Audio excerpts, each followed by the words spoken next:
როგორ მუშაობს პროგნოზირებადი ასტროლოგია, მაგალითად, როგორ მუშაობს პროგრესიები და დირექციები ასტროლოგიაში.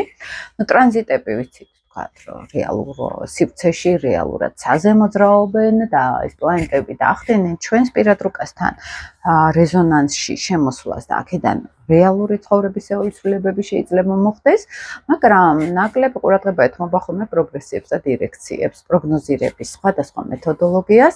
აქტიურად ვიყენებ ხოლმე ამ პრაქტიკას, ოღონდ იცით, მე ყოველთვის ვამბობ, რომ ასტროლოგია ჩემთვის არ არის მან კითხაობაში გამოვიყენო, ან კოგნიტურად გამოვიყენო აი ფორმულებში, რა როდის მოხდება, სად უნდა წავიდე ბედნიერების მისაღწევად და ამ შემდეგ ეს რომ ეს რეალურად ესე არ მუშაობს. გამოცდილებიდან გამომდინარე გეუბნებით.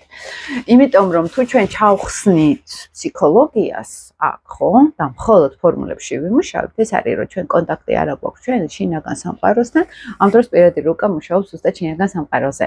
ეს პირადი რუკა არის ჩვენ შინაგანი სამყარო. ჩვენი პროგრამები, ჩვენი ოჯახური გზავნილები, ჩვენი კარმული გზავნილები და თუ ამ ყველაფერთან კონტაქტი არ აქვს, ხო, ეს არის მხოლოდ მშრალი ინფორმაცია. რომელსაც კი მიყენებენ ასე თუ ისე, მაგრამ ზოგჯერ თავსაც იჯერებენ, რომ ვითომ ეს ინფორმაცია მათთვის სასარგებლო იყოს. იმ დროში არაფერი არ იცვლებათ ცხოვრებაში, იგივე არის რაც კითხავთან რომ მივიდეთ. მაგრამ თუ პროგნოზირებად ასტროლოგიას გამოვიყენებთ პიროვნული განვითარებისთვის და საკუთარ თავზე დასაკვირვებლად და ან თუნდაც იმის გასაცნობიერებლად, რომ აი პროგრესიებში და დირექციებში რაღაცები ცოტა შორს ჩანს და არა ეხლა და აი ეხლა გავაცნობიერო რა პროცესში მიმყოფები და არა ველოდო მომავალს, ხო? საერთოდ ეზოთერულ პრაქტიკებში რომ შევხედოთ, მომავალთან ურთიერთობა საკმაოდ საფრთხილო არის, იმიტომ რომ მომავლის ენერგია იძლევა ხოლმე ხშირად ან შფოთვას, ან შიშს, ან კმაყოფილებას, რომ ვიცი რომ მომავალში კარგად იქნება ყველაფერი და ახლა მოდუნებული ვარ, უკეთ აღარ ვისწრაფე, ან ენერგია შევაჩერე მომავალთან.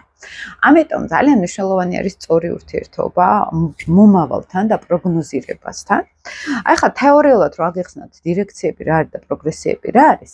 აი დირექციები ეს არის ისეთი პროგნოზირების საშუალება, რომელიც დაახლოებით 1 წლის შუალედში გვაჩვენებს და არ ვიცით ზუსტად იქ თარიღი, მერე ვამოწმებთ სხვადასხვა პროგნოზირების საშუალებებით, რომ უფრო მივხვდეთ მიახლოებით, რომელ თვეს შეიძლება მოვლენა მოხდეს, ხო?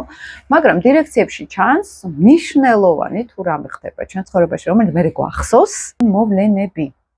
ბავშვის გაჩენა იქნება, დაქორწინება იქნება, იქ რაღაც დრამა იქნება ოჯახური ან ემიგრაცია, ესეთი რაღაცები ჩანს როგორც წესი პლუს დირექციებში. თუმცა ჩვენ ბევრ სხვადასხვა ტექნიკას ვიყენებთ პროგნოზირების, რომ ზუსტად ვთქვა